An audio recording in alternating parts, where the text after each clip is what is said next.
going to run out on the Gales, and the Portland Pilots are the 2016 West Coast Conference champions.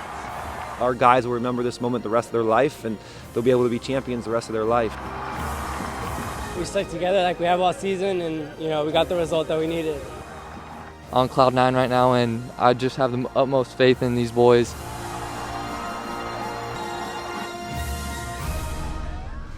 Welcome to the December edition of Portside with the Pilots. I'm your host, Jamie Hudson, and what a memorable night that was on November 12th on Merlot Field. The University of Portland men's soccer team clinched their first West Coast Conference title since 2002 with a 1-0 win over St. Mary's in front of over 4,300 fans.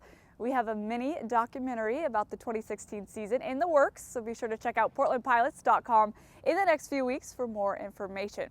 Aside from the men's soccer team's success, UP just wrapped up one of the most successful falls in school history. One team that's a big part of that success is the volleyball program. This senior class finished in last place their freshman season in 2013. But fast forward to this year, and they climbed all the way up to third in the WCC standings. Their story is one of dedication and perseverance, and their legacy will live on within the program once they graduate.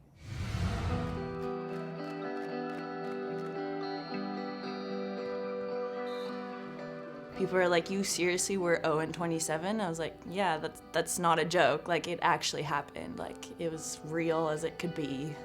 Going 0-27 is not fun. Pacific, I think we were up 2-0, and then we were like, finally, we're gonna get a win, and then they came back and beat us in 5. Stuff like that happens. It kind of crushes you a little bit because you're so close, and then it just doesn't happen. Volleyball level obviously wasn't good enough for our conference, so that's why we didn't win any games. Brent comes, and the first meeting that we have with him, he tells us, like, you need to trust me because I trust you guys. And I think that was one of the most memorable things.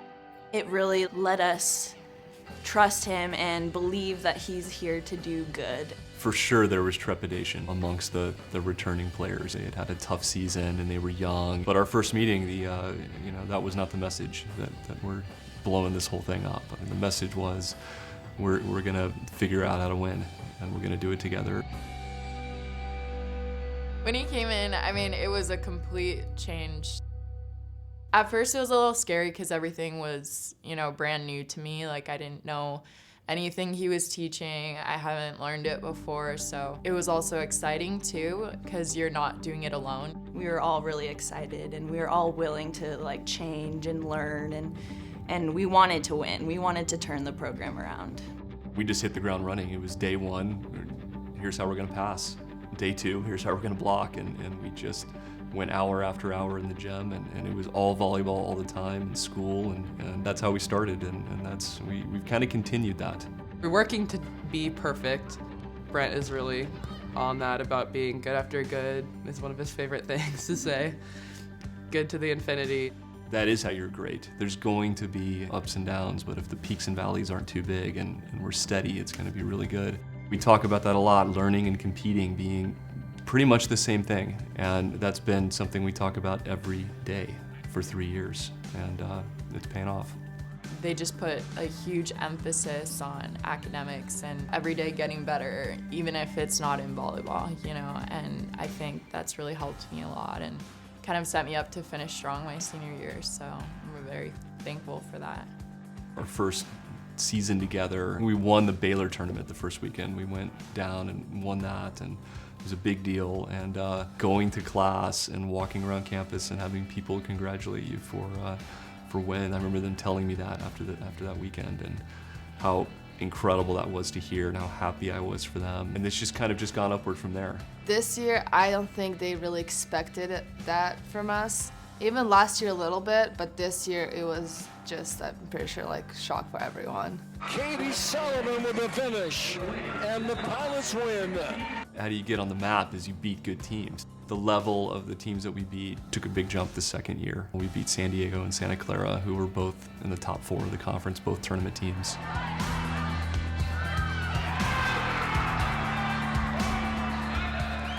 Beating San Diego, beating BYU on our home court, they're memories that I think We as a team and even the teams that were with us before are just going to cherish forever. Sullivan, one more time, they did it!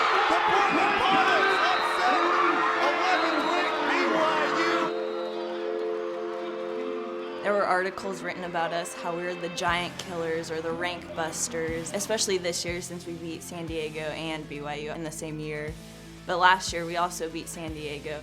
Every time everyone plays us, you have to play your best to beat us. And that one too far, and the Pilots have taken it. I think I kind of like stand still in time when we win, because I'm just like, wow, like 2 years ago or 3 years ago, this would have never even been on our radar or record or anything.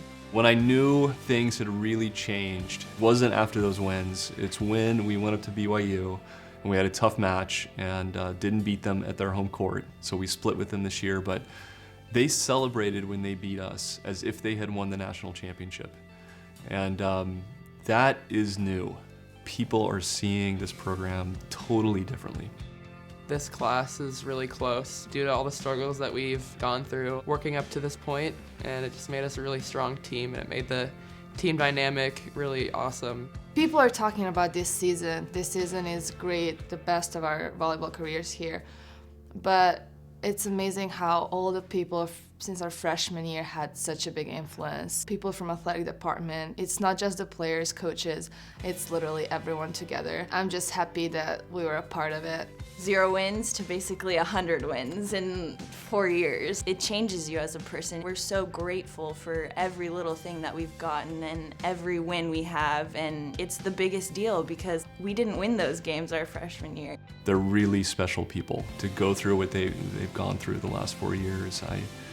I know, I don't know if they know yet, but I know that that experience is going to stay with them forever, and it's going to be a really positive one that serves them.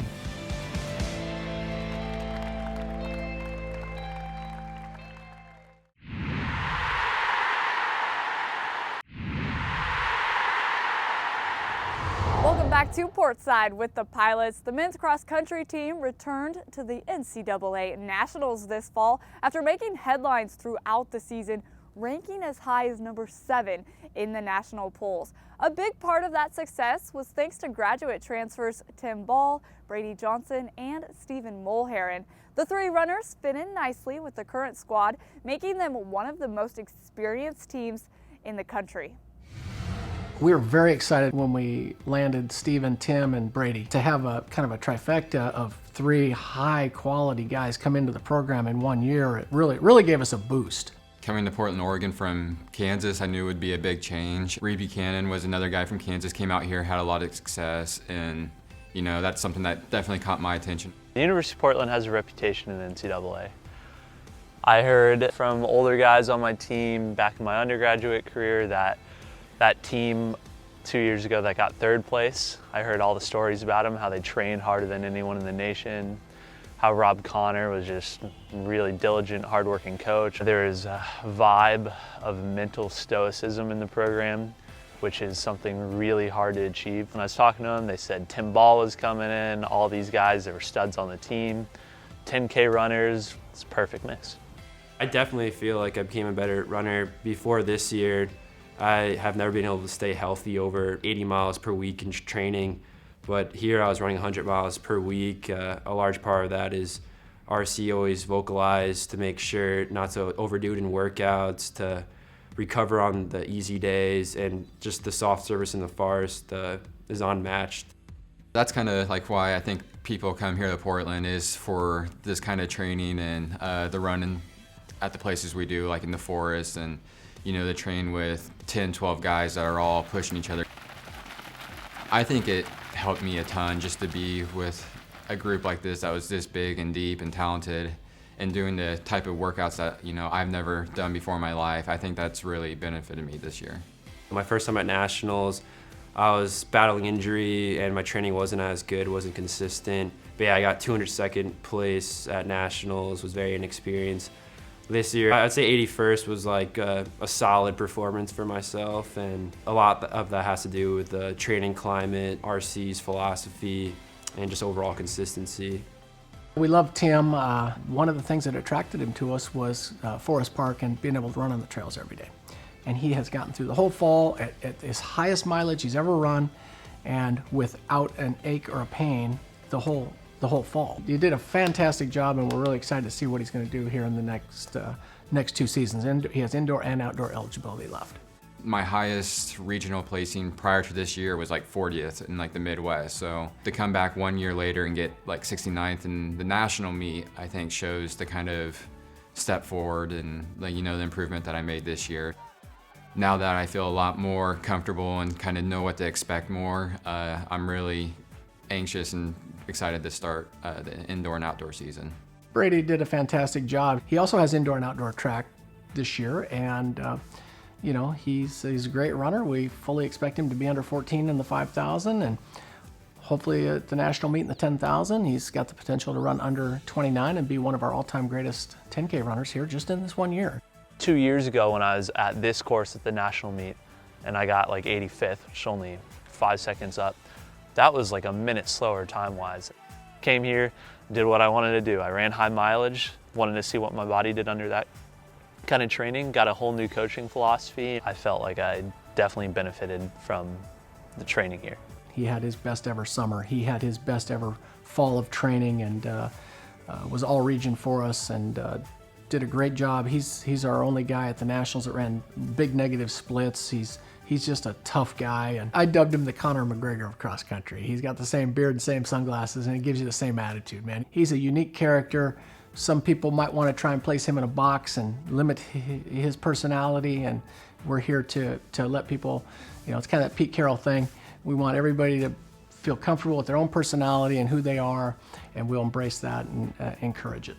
RC's really, he believes in every guy on the team, no matter where they're coming from and like what they've done before this, and you know, he just helps us do everything we can to be successful. RC has a very accepting and welcoming attitude, and kind of just creates a culture that lets everyone be themselves. I really believe that, and it just has to do with living in Portland. Either way, it's just about being comfortable with yourself, and RC in Portland allows you to do that. Oh, it was great. Grew the beard in Flagstaff. Yeah. Ready to chop some wood. Dude, I agree with that completely. Chopping wood, lumberjacks, beard club, hang and bang. The mental attitude of the University of Portland was that we were going to train hard, we were going to study hard, we were going to do all this stuff. So I got to come here with a bunch of other guys, Tim and Brady, and get our graduate degree. Then I got to train really hard, see what my body had left in the last year of NCAA eligibility, and that's exactly what I got. This was probably like the best cross-country season I ever had. It was the most fun. Super happy that I came here. I wish I had more time with these guys. Anytime you have somebody new come into the program, you really want to vet them that they're team guys. They want to come and contribute to something big, and couldn't be happier that they chose to join us to get their master's degree and contribute to the program and to the university.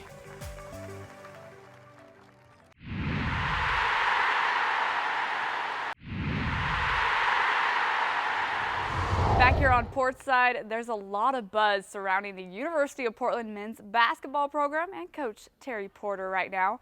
Over the Thanksgiving break, the team was at the Wooden Legacy in Southern California, where they played UCLA, Dayton, and CSUN. All games were televised on the ESPN family of networks, and it was an opportunity for Porter and the team to showcase their talents to the nation.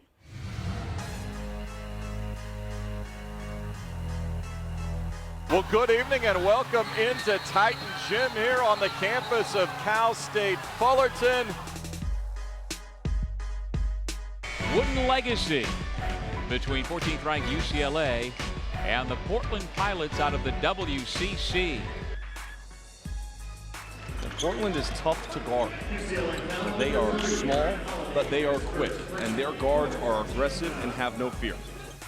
It was just a great opportunity for us to play UCLA, obviously with all the publicity and the hype that they have this year. Johnson with 3 of his own. Then to play a quality team in Dayton. There goes Jazz Johnson, dump it off.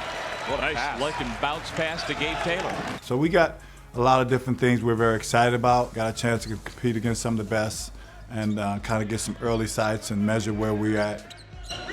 Johnson uses the screen from Hartwich and rattles it home. Man, Terry, that's my man. I was only a snotty-nosed rookie coming into the league, and he was a major piece of the Portland Trail Blazers, a veteran that they just come from the finals that year, and to be able to be on that team and learn from guys like Terry, and it was an unbelievable experience. And there is the former NBA All-Star, 17-year NBA vet. He spent a decade playing for the Trailblazers and really feels at home in this his first year with the Pilots. Yeah, number 30 retired by the Trailblazers, head coach of the Bucks, the Suns, was acting head coach for a while at Minnesota, and brings a wealth of experience as a player and as a coach at the professional ranks as he tries to elevate the Portland Pilots program.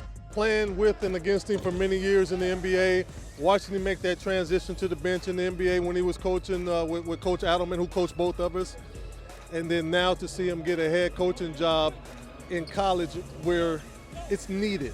You know, you need guys like Terry who has that disposition, who is a worker, who's going to teach these kids how to work and show them the right way of how to be professional and how to win basketball games. And I think they're going to learn a lot from Terry Porter.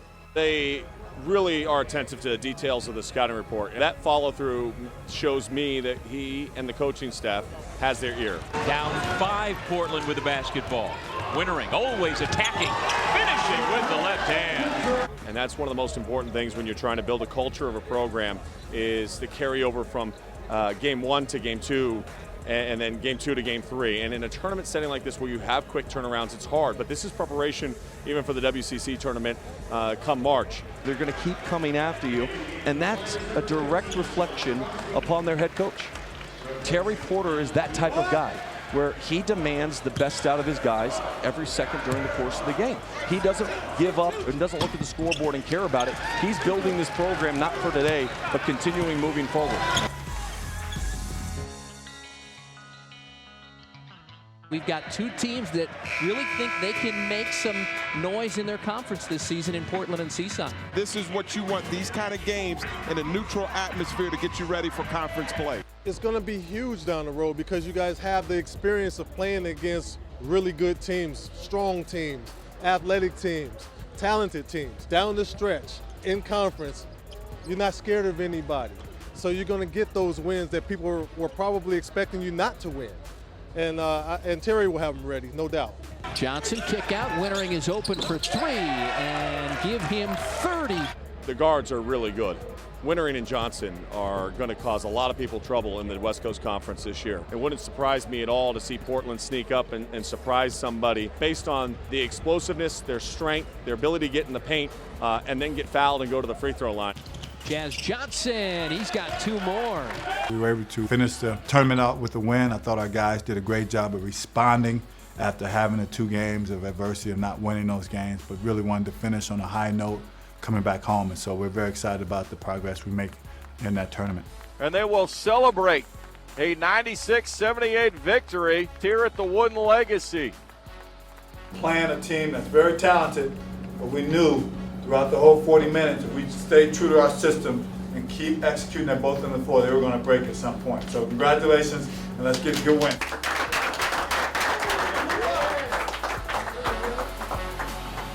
Road Warriors on 3. 1, 2, 3. Road Warriors.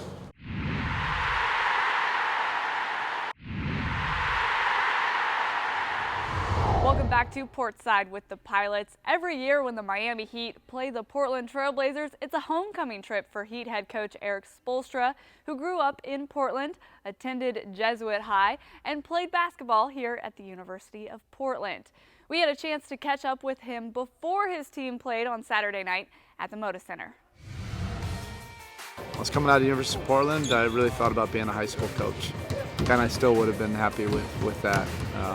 But I'm also thankful for the experiences and the education I got from UP. Did not imagine this. I still have to pinch myself that I'm able to do what I love to do in this profession. I feel extremely grateful.